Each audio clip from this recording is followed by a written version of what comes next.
Presentations presents this chapter of Red Sorghum, a story by Mojan, featuring the voices of actresses Yanina Rochín, Natalia Navarro, Bridgeth Medina, and Miranda, who give the voices to the narrator Ji Wer, Yu Shan-hao, Lu Han, and the Japanese soldiers. This is a short story filled with a tragedy, violence, and a passionate legend, but also with comedy. The thing that makes cinema special. Without anything to say, we hope you enjoyed the video. Mo John's most famous and widely celebrated work is generally considered to be his novel Red Sorghum.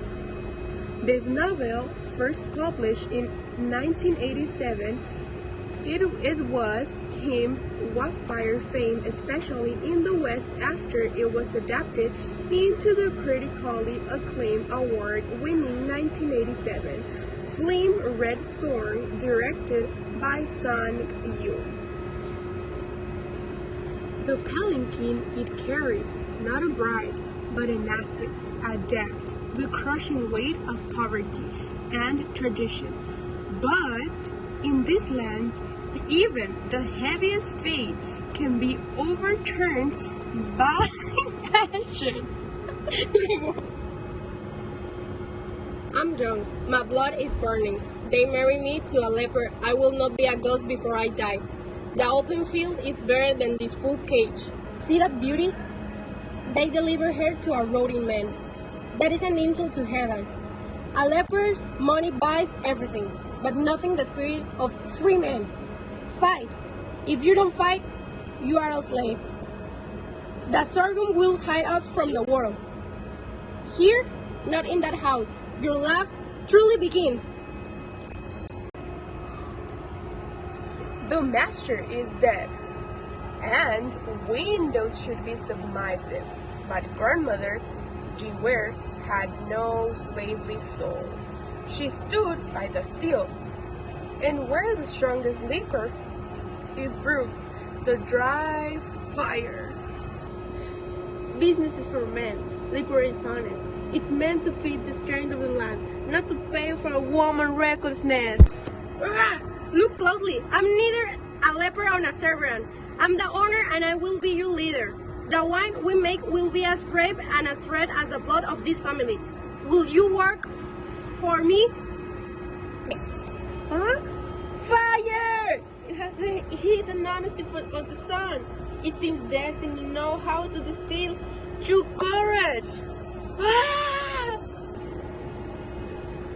Then came the foreign army, the black stain trying to dry the river end of life. They saw the red sorghum and thought it was an easy and heaviest. They were wrong. The land has a memory. My skin is the skin of my line. You can fly it, but you cannot fly the spirit of the wind. Resistance is futile. Surrender your weapons. Surrender your fight. Surrender your life. Our victory is inevitable. Curse you! You have touched what I love most, our dignity and our earth. You will not live to drink the wine that belongs to us. Follow me for the red blood that gave life to this soil. War is over. Okay, since war is over, I lost my eye. She sacrificed herself to defend more than her life. She defended her freedom and the dignity of her people. The Red Sorghum dies, but it whirs back stronger, more vital, her spirit in the spell of his land. Here's a little summary if you didn't understand. This story is the violent, passionate legend told by a grandson about his grandparents in 1920s, 1930s, rural China. The grandmother, Ji Wer, is sold into an arranged marriage with the wealthy deceased distillery owner, representing feudal oppression. She fiercely rebels against this fate. While being carried to her new life, she is seduced by the rough, rebellious flankings by rear young son Hal, the grandfather.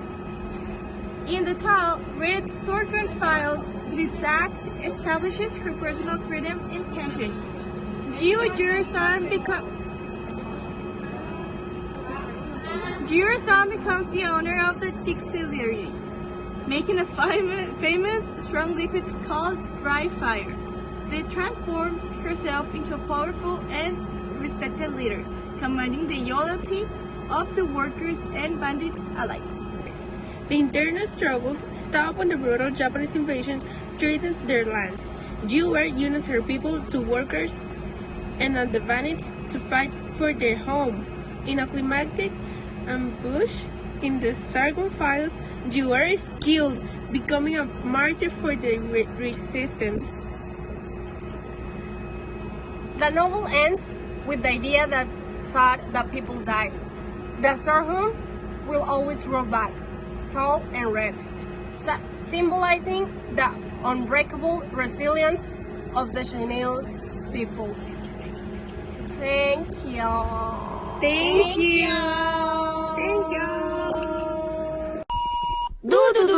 Cortes comercial. Nos vemos. Treat me like what is. Don't get me dirty. Love on me. Oppression she most escaped. Oops. While being carried in the heavy police to her new husband's home and defense against the feudal system. Thank you. Here's a little summary. No.